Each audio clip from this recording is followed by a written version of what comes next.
सरपंच संतोष देशमुख यांचे बंधू धनंजय देशमुख यांनी मनोज जरांगे यांची भेट घेतली आहे। जालन्याच्या अंतरवली सराटीत ही भेट झालेली आहे।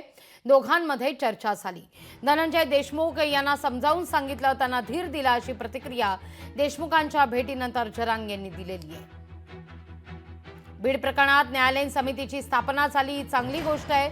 तर बीड प्रकरणात न्यायालयीन समितीची स्थापना झाली ही चांगली गोष्ट आहे असं सांगतानाच आम्हाला न्याय मिळाला हवा असं देखील धनंजय देशमुख स्पष्ट करतात।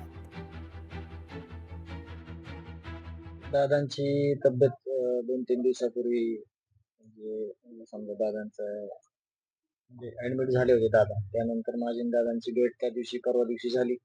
पण तिथे जास्त बोलता बसता आलं नाही। दादा निघून आले इकडं, म्हणून मला सहज वाटलं की दादांची भेट घ्यावी आणि ज्या वेळेस वाटतं दादांची भेट घ्यावी त्यावेळेस आम्ही येतो आम्ही भेटायला दादांना। आता न्यायाच्या पलीकडे दुसरं काय असणार? शेवटी न्याय न्याय न्याय आणि न्यायच।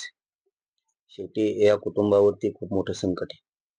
हे सगळ्या राज्यानं समजून घेतलंय, राज्याच्या मुख्यमंत्र्यांनाही समजून घेतलंय, पोलीस प्रशासनानेही समजून घेतलंय आणि जनमानसाची जनतेची गोरगरिबांची भावना आहे की या लेकराचा, संतोष भैयाचा संसार आता उघड्यावरती पडलेला आहे। धनंजय देशमुख हे भावाच्या न्यायासाठी आज सारखी त्यांचे पायपीट चालू आहे। न्याय हाच त्यांचा आधार आहे आयुष्यात। लोकशाही मराठी ऐका, पहा, जागरूक रहा।